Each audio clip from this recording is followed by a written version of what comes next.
Sebelumnya,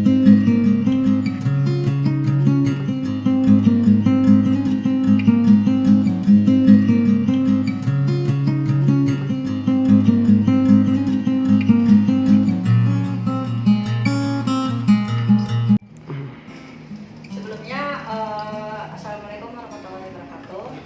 Perkenalkan, nama saya Siti Laila Gunaria. Di sini saya akan menjelaskan atau mengobservasi koperasi simpan pinjam.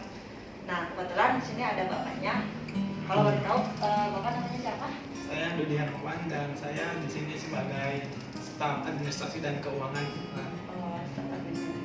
Nah, di sini kami akan menanyakan beberapa pertanyaan mengenai koperasi sambil pembelajaran juga. Nah, ini yang pertama ya Pak. Pekerjaan bidang apa sih koperasi ini? Kalau untuk awalnya ini kan namanya koperasi simpan pinjam Ya. dan kebetulan kami bergerak di nama kami itu lebih ke yang masyarakat tahu yaitu BMT, Baitul Mal wa Tanwil. Lebih ke syariah. Koperasi yang bergerak di lebih ke syariah, terus Baitul Mal wa Tanwil itu rumah usaha dan rumah harta dan rumah usaha. Otomatis kan untuk usahanya kami bergerak di simpan pinjam yang notabene hampir sama kayak koperasi-koperasi pada umumnya, dan kami juga mengelola yang seperti infak, zakat, sedekah yang kayak ya intinya lebih ke syariah lah. Ya, ke udah ini gitu ya. Nah. Nah, di sini kayak jasa apa sih yang ditawarkan? Untuk produk pembiayaan sendiri di BMT sendiri ada produk simpanan, cuma kebetulan simpanan juga ada yang wadiah yang seperti simpan pinjam biasa. Kalau untuk pembiayaan pinjaman ada produk murabahah. Murabahah itu jual beli. Misalkan ada anggota yang membutuhkan elektronik ataupun barang lah istilahnya. Nah, pengajuan ke BMT itu. Adapun mudorobah itu bagi hasil yang dimana otomatis si anggota memiliki usaha kan mengajukan ke BMT untuk peminjaman modal istilahnya. Nanti pihak si anggota menggolangkan dana itu. Dan ada juga rekan itu semacam kayak kedai. Kalau di kami sih ada tiga jenis pembiayaan yang dilakukan, yang banyak dilakukan di BMT.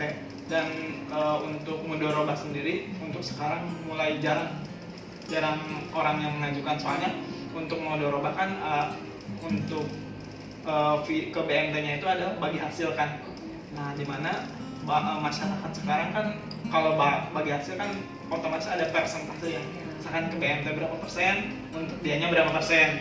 Nah, untuk itu masyarakat merasa tidak nyaman atau susah untuk menghitungnya, dan kebetulan harus juga benar-benar anggota yang jujur kan. Dapat berapa harus jujur ke BMT, dan sekarang ini kan susah lah untuk melakukan itu. Kepercayaan.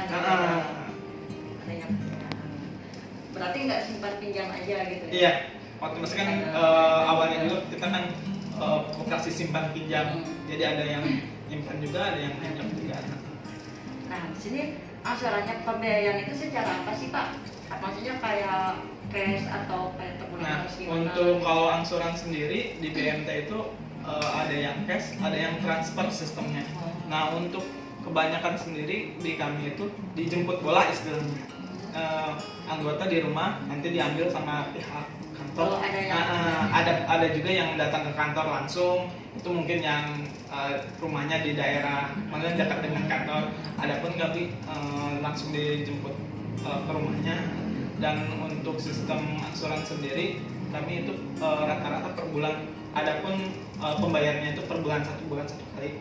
Dan untuk jangka waktu sendiri ada yang 6 bulan, 10 bulan, dan maksimal itu 12 bulan. Adapun yang hampir ke 2 tahun atau 24 bulan, itu pun anggota yang benar-benar istilahnya selektif lah.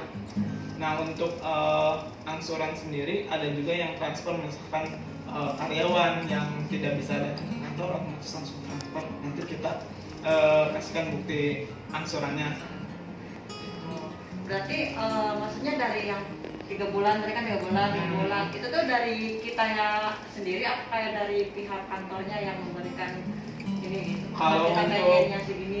untuk penentuan berapa bulan untuk pembayaran itu biasanya dari pihak kantor dan menyesuaikan juga dari pihak anggota. Kalau misalkan anggota sanggupnya Pak saya 10 bulan dikasih list kan nanti 3 bulan berapa, 6 bulan berapa, 10 bulan berapa. Pas saya sanggupnya 10 bulan oke.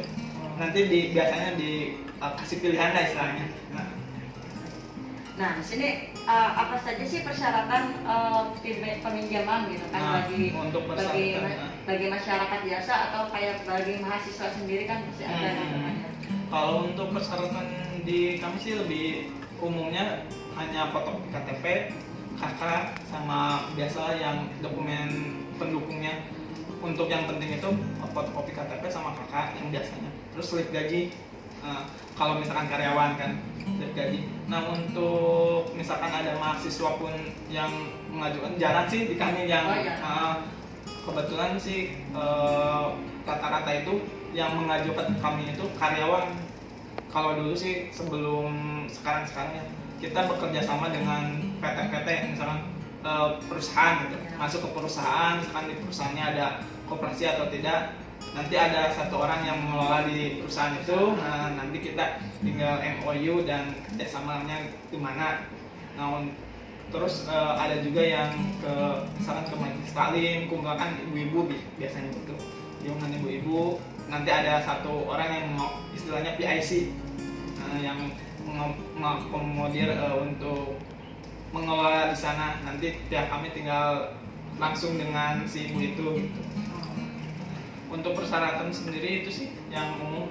Adapun nanti disesuaikan dengan pembiayaan yang tadi jual beli atau orahan kan. Kalau gadai kan otomatis ada istilahnya agunan yang disimpan. Misalkan ada BPKB ataupun emas yang disimpan di BMT sendiri. Nah untuk persyaratannya yang umum yang tadi saya jelaskan itu. Baik. Nah, di sini apa saja sih visi dan misi menjalankan usaha koperasi ini? Kalau untuk visi misinya sih, visi dari BMT Mardatila sendiri ingin mensejahterakan stakeholdernya.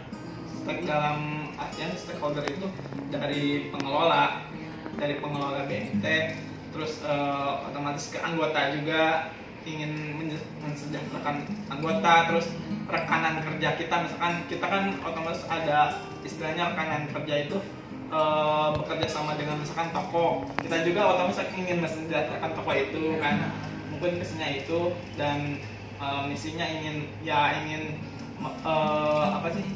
ingin meluaskan yang dari visi itu sendiri. Nah, jadi apa saja sih kelebihan dan kekurangan dalam menjalankan koperasi ini? Untuk kelebihan sendiri, untuk BMT Mardatila sendiri kan orang kenal itu lebih ke syariah ya. Nah, sedangkan di masyarakat itu masyarakat itu mengenalnya atau sudah kenalnya itu syariah sama konvensional sama aja. Udah ada istilah itu. Nah untuk tantangan bagi BMT sendiri, kita harus mengenalkan dari produk syariahnya, terus hukumnya gimana syariah itu. Yang intinya kalau kita harus mengenalkan apa itu syariah. Nah untuk tantangannya itu kita juga harus bersaing dengan koperasi yang konvensional. Yang dimana kan konvensional lebih ke istilahnya lebih ke mudah lah untuk dalam pengajuan pembiayaan ataupun lain halnya. Untuk kelebihannya sendiri, kita kan masyarakat kita kan umumnya muslim. Nah, jadi lebih ke ya dijelaskan ibu, misalkan kan kebanyakan kita di masyarakat itu kan ibu-ibu. Nah, dijelaskan bahwa kita itu menggunakan produk syariah, yang dimana produk syariah itu kan sesuai dengan tuntunan kita lah. Nah untuk sekarang ini emang lebih lagi kebetulan ya mungkin masa pandemi susah juga untuk mengenalkan produk koperasi ke masyarakat. Kalau dulu kita lebih ke misalkan ada riungan majelis taklim, kita kan jadi kan biasanya majelis taklim itu kan kumpulan banyak kita tinggal masuk menjelaskan bagaimana itu apa itu BMT, apa itu koperasi yang secara syariah. Langsung gitu ya. Langsung. Kalau sekarang kan apalagi lagi pandemi, terus tantangan kita banyak, istilahnya kan di luar banyak juga kenalkan yang namanya Bang Emo kayak gitu. Kita tantangannya di situ. Kalau boleh tahu maksudnya kayak benar-benar perbedaan apa sih yang mencolok gitu antara BMT maksudnya syariah sama yang konvensional gitu? Untuk kebetulan yang untuk syariah sendiri bukan agak dipersulit, lebih masyarakat itu mengenalnya biasanya itu kalau syariah untuk misalkan proses itu kadang-kadang katanya lama gitu ya, tidak seperti yang konvensional. Ada istilah sekarang ajukan besok dicairkan. Nah, kalau untuk syariah kan lebih ke kita harus benar-benar penggunaannya untuk apa, terus intinya harus benar-benar sesuai dengan SOP syariahnya gitu. Tantangannya sih lebih ke kita harus benar-benar menjelaskan ke masyarakat itu bahwa kita harus benar-benar tidak hanya asal melakukan istilahnya akad atau pembiayaan. Kan ada nanti kalau di BMT kan ada namanya akad yang tadi merubah kan. Kalau di konvensional kan untuk peminjaman sendiri uang untuk misalkan anggota untuk misalkan pinjam 2 juta, pihak lembaga kan konvensional nggak mau tahu untuk apa. Nah kan kalau di syariah sendiri atau BMT harus jelas. Harus digunakan buat apa? Iya. Nah, sini ada dari mana saja sih sumber dana koperasi ini? Kalau untuk koperasi BMT sendiri kebetulan kami ada istilahnya investor tunggal atau individu yang pertama, terus juga ada dari biasa anggota. Kan kita juga harus misalkan ada anggota yang mau mengajukan pembiayaan harus jadi anggota dulu. Iya. Mungkin pengumpulan dananya itu seperti dari yang tadi investor tunggal sama yang dari anggota. Nah, sini ada jam berapa sih biasanya koperasi buka layanan operasionalnya? Kalau untuk layanan operasional sendiri saya BMT sendiri dari jam 8 sampai jam 5 sore. Untuk harinya itu dari hari Senin sampai hari Jumat. Dan untuk Ramadan ini kebetulan kan kita lebih kebetulan kan pengelola di sini nggak semua orang Karawang. Jadi operasional dari jam 8 sampai jam 4 sore. Nah, berarti hari Jumat sama Sabtunya Sabtu Minggu libur. Nah, sini siapa saja kah nama struktur dalam koperasi kalau boleh tahu? Kalau untuk struktur sendiri untuk ketua ada ketua Pak Suroso sendiri, Pak Suroso yang Pak Suroso. Nah, terus untuk manajer yang di BMT ini ada Pak Abdullah dan ada staf kadin marketing dan operasional itu ada Pak Somad, dan bagian marketing ada Pak Agus, dan saya sendiri sebagai Dodi Hermawan sebagai staf administrasi dan keuangan. Dan kebetulan kita ada 4 orang yang dulunya hampir di 32 orang, sekarang tinggal 4 orang struktur.